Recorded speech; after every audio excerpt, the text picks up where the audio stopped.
लोक न्यूज मराठी, आवाज लोकशाहीचा। विटा शहरात आरोग्य सेवेचा विश्वासार्ह आधार आदिती मल्टी स्पेशालिटी हॉस्पिटल संचलित बंडगर हॉस्पिटल विटा, महात्मा फुले जन आरोग्य योजना, आयुष्यमान भारत व बांधकाम कामगार योजनेअंतर्गत शस्त्रक्रिया आणि उपचार पूर्णपणे मोफत, हाडांवरील सर्व प्रकारचे ऑपरेशन्स, वेदना निवारणासाठी ब्लॉक इंजेक्शन, डायलिसिस, मूतखड्यावरील सर्व प्रकारचे ऑपरेशन व उपचार, जनरल सर्जरी, अपेंडिक्स, हर्निया, मूळव्याधवरील ऑपरेशन व उपचार पूर्णपणे मोफत। सावरकर नगर, खानापूर रोड, विटा। संपर्क आपल्या स्क्रीनवर। नमस्कार, मी प्राणीमित्र विवेक मोहन भिंगारदेवे। 12 जानेवारी 2026 रोजी विटा सळशिंग रोड येथून जगताप मॅडम यांचा फोन आला। त्यांच्या गेटच्या खाली एक साप आहे असं त्यांनी सांगितलं। त्यांनी सांगितल्यानंतर मी लगेचच माझे सहकारी ओम सुतार यांना तिथं पाठवलं। ओम सुतार यांनी लगेच तिथं जाऊन त्या सापाला रेस्क्यू केलं, परंतु तो जो सर्प होता तो गेटच्या खाली त्या व्हीलमध्ये अडकून तो प्रचंड जखमी झालाय असं ओमने मला फोनवरती सांगितल्यानंतर लगेचच मी त्या ठिकाणी पोहोचलो आणि त्या सापाला ताब्यात घेतलं आणि लगेचच मी विटा पशुवैद्यकीय अधिकारी जे आहेत त्यांच्या संपर्क साधून दवाखान्यात त्या नागाला घेऊन गेलो। नागाला घेऊन गेल्यानंतर मी तालुक्याचे जे वन विभागाचे अधिकारी आहेत, range forest officer Vilas Pawale यांच्या कानावरती ह्या संपूर्ण घटना घातली व त्यांना सांगितलं की नाग प्रचंड जखमी आहे आणि आपल्याला त्याच्यावरती उपचार करावा लागेल।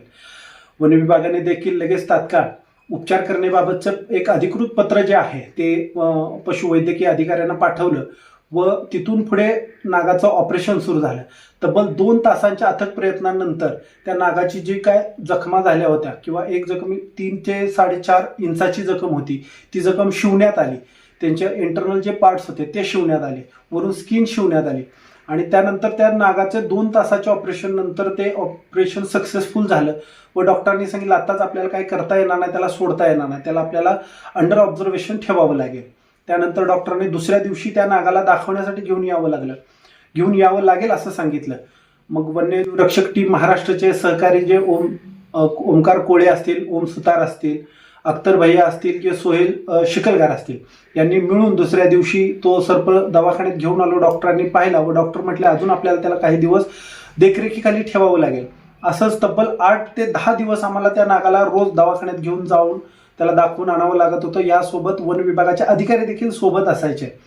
त्या मागच्या सोमवारी म्हणजे काल 19 तारखेला डॉक्टरांनी सांगितलं की हा नाग आता निसर्गात सोडण्याच्या योग्य आहे, आपण याला सोडूया। त्यानंतर वन विभागाचे अधिकारी विलास पवळे साहेब असतील, अशोक खापरकर साहेब असतील, तौसिफ काझी असेल व आपली संपूर्ण टीम म्हणजे मी असेल, ओमकार कोळी असेल, ओम सुतार असतील, अख्तर शिकलगार असतील, सोहेल शिकलगार असतील, कांबळे सर असतील, या सगळ्यांनी मिळून आम्ही त्या नागाला निसर्गाच्या सानिध्यात सोडलं व यशस्वीरित्या त्या नागास आम्ही जीवदान देऊ शकलो। याचंच आम्हाला एक आमच्या कामाची पोचपावती आहे असं आम्हाला वाटतं।